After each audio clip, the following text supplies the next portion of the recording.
¿Qué tal? ¿Cómo anda Romer?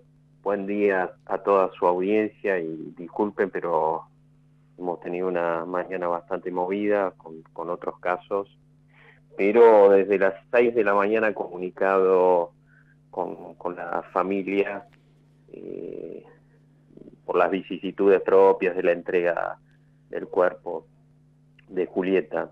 Ellos la llaman Julieta, Ujú. tanto papá como hermanos, que es el segundo nombre de Guadalupe. ¿Me escuchan bien? Sí, sí, lo escuchamos perfecto. Así que estuve comunicado desde muy temprano hoy con el fiscal Fernando Rubio, con el fiscal jefe, con Adrián Lilio, eh, un fiscal de la Angostura tuvo que ponerse firme porque ya había dado la orden de entregar el cuerpo de inmediato y esta gente estaba peregrinando hasta por esta situación, así que bueno, ayudó él a los trámites en el registro civil y bueno, ya iban encaminados a Lianquín, que es donde se iba a disponer el velatorio y entierro. Ujú. Doctor, ¿cuáles son los procedimientos a seguir ahora, teniendo en cuenta lo reciente que fue el caso y este pedido desesperado, ¿no?, por parte de la familia de que se haga justicia allá, teniendo en cuenta lo claro del caso, ¿no?, el asesinato de la joven Guadalupe Julieta? Bueno, los pasos, primero y fundamental, ya la Fiscalía de los doctores Rubio y Lilio están en condiciones de formular cargos, como quien le habla. Estamos con una cuestión que es dilimente, tenemos que formular cargos contra una persona viva y esta persona, según el último parte médico de las 10:30 de la mañana, no está evolucionando en forma favorable. Sigue intubado y sigue en coma inducido, y se lo ha querido despertar, y aparentemente no ha habido reacción. Así que bueno, estamos a la espera de esta circunstancia, que es paradojal, ¿no? Porque las lesiones se las provoca estando en custodia, con lo cual ahí nuevamente aflora la responsabilidad del Estado, porque al hecho de la muerte, una muerte prevenible, eh, absolutamente evitable, porque hubo intervención judicial previa, no eficaz, sin duda alguna, se le suma que ni siquiera en la custodia del detenido se ha puesto, la diligencia debida y de alguna manera se está tornando ilusorio la única respuesta que pretende la familia hoy es que esta persona sea sometida al accionar de la justicia, se le puede formular cargos, se lo pueda acusar, juzgar y condenar, ¿no?, por el grave hecho cometido. Así que bueno, es una detrás de otra. Eh, Quiero dejar muy en claro que producto de la observación, del legajo y de la comunicación fehaciente con los diferentes intervinientes, el Ministerio Público Fiscal jamás tuvo comunicación alguna de estos hechos, sino sin duda alguna, como los tiempos lo imponen, no hubiese mediado una formulación de cargos, una prisión preventiva. Parecería que hay cierto juzgado de familia que bajo cuyas narices tramitan estos asuntos, comprueban delitos flagrantes como desobediencia a las propias órdenes y simplemente se circunscriben a imponer una multa sin tener presente que es un delito flagrante, que a veces hay amenazas con armas, amenazas con cuchillo, como denunció esta persona que había sido amenazada ya un año antes, el 8 de enero del 2020, con cuchillo por esta misma persona, y con Guadalupe.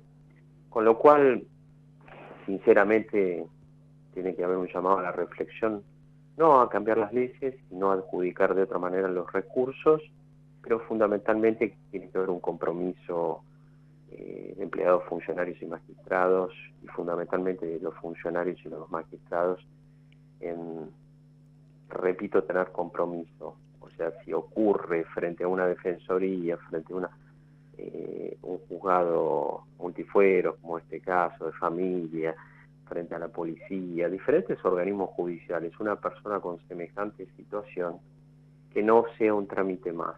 Y si hay que perder el sueño y comprometerse, hay que hacerlo.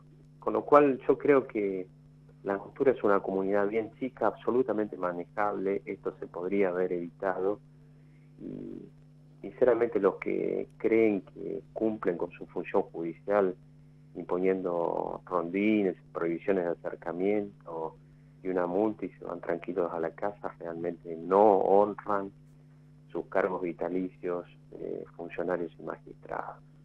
Así que creo que esto no se detiene de esta manera, es responsabilidad conjunta de los tres poderes del Estado. Acá no hay que trasladar de uno a otro lado.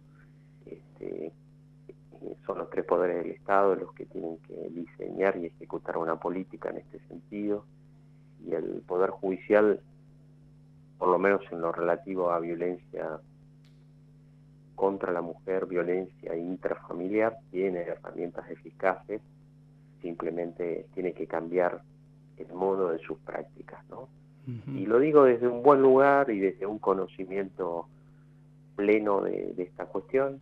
En esta provincia, hasta las órdenes de protección se las daban los propios juzgados de familia en manos a la propia víctima para que lo diligencie, como una suerte de cadete del juzgado, como una suerte de gestor del juzgado, o sea que la víctima que tenía que diligenciar frente a la policía su propio cuidado. Cuando en rigor de verdad, desde la psicología, desde la experiencia, nos indica que la víctima en estas situaciones no tiene ni siquiera conciencia del grado de gravedad en la cual está inmersa, tiene sentimientos encontrados, más de una vez vuelve porque el círculo o la espiral o lo cíclico de estas situaciones, la víctima no pone cuidado, inclusive pide el levantamiento de las medidas de protección, pero está en los integrantes de los juzgados, de los organismos judiciales, darse cuenta que por arriba está el interés superior, por ejemplo, de niños, cuando hay niños, el interés de velar por la persona que está vulnerable en esa situación. Yo no digo que los juzgados hagan tratamiento, sino que los juzgados se comprometan, y creo que hay que ser un poco más inteligente y empezar a custodiar a los agresores y no custodiar entre comillas a la víctima, sino hacer un seguimiento más responsable en la fase de prevenir futuros delitos, ¿no? Ahora, Marcelo, hablabas de la responsabilidad de los distintos sectores del Estado. ¿Cómo se toma en cuenta y cómo se trabaja desde este pedido de justicia? Porque es un caso muy particular que pasó en plenas horas a la vista de todos y todas en un lugar turístico, y cuál es la responsabilidad allí también de las autoridades de la policía, ¿no? Porque es un horario donde tenía perimetral también. ¿Cómo se toma eso y cuáles son las cartas a manejar con respecto a ese asunto? Bueno, yo creo que va a ser largo y tedioso, pero vamos a aprovechar concretamente este caso para plantearle otro tipo de rutina. Colegirán conmigo que hay que empezar a dejar de hablar de botones antipánico, de tobilleras electrónicas, etcétera, etcétera, y en comunidades o lugares donde no hay la posibilidad de que funcionen estos dispositivos. Por otro lado, se habrán dado cuenta que con la rapidez, cuando hay un designio criminal, cuando hay una intención femicida u homicida, las posibilidades de tener a una persona en esas circunstancias son limitadísimas. La casuística cilíndrica no va a ser la primera persona que se interpone y que sale herida o muerta. Con lo cual hay que ser un poco más creativos y realmente brindar contención al agresor antes de que cometa el hecho.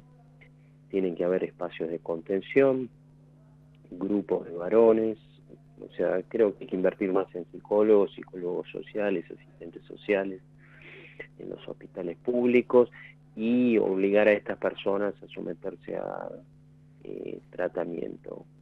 Por ahí es una burrada lo que digo, en el sentido de que el buen tratamiento presupone la aceptación, pero no menos cierto que como medida tuitiva ordenar un tratamiento, ordenar integrar grupos de varones golpeadores o violentos para deconstruir, es lo que se impone, a la par de un sinnúmero de medidas de cuidado para con la víctima y de vigilancia para el agresor cuando el grado o el riesgo de probabilidad de muerte hacia la víctima era alto, como en este caso.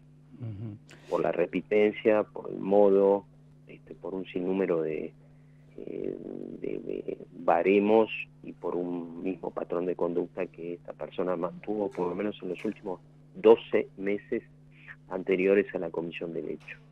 Y que tiene también de información también que pudo recopilar aquí desde mejorinformado.com al hermano involucrado en un femicidio también. En un asesinato, no en un femicidio. No lo tenía. Sí. Se lo voy a preguntar a Marcelo Castro, que debe haber sido quien lo debe haber recogido, pero no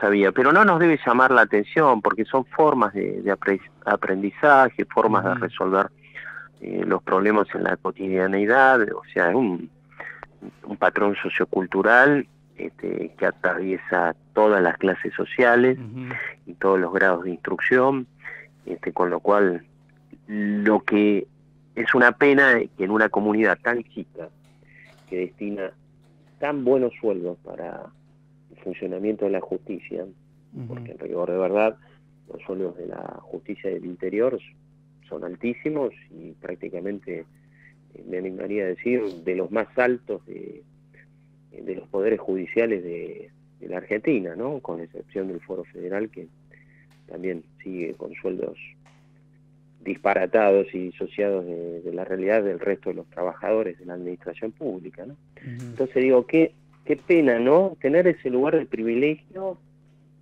en una comunidad de privilegio absolutamente pequeña como para poder tener un grado de compromiso mayor, y no lo hubo claramente. Pero no es que uno habla con el diario el lunes, no lo hubo claramente porque surge la forma de tramitación. Cuestiones elementales como comunicar a la Fiscalía, que la Fiscalía tiene más herramientas por parte de la policía o del juzgado, no se cumplió. Con lo cual el mal puede hoy endilgársele o reprochársele a los funcionarios de la Fiscalía cuando, en rigor de verdad, nada supieron al respecto, ¿no? Si hubieran procedido de otra manera, porque me consta. Marcelo, por último, ¿cómo continúa el caso?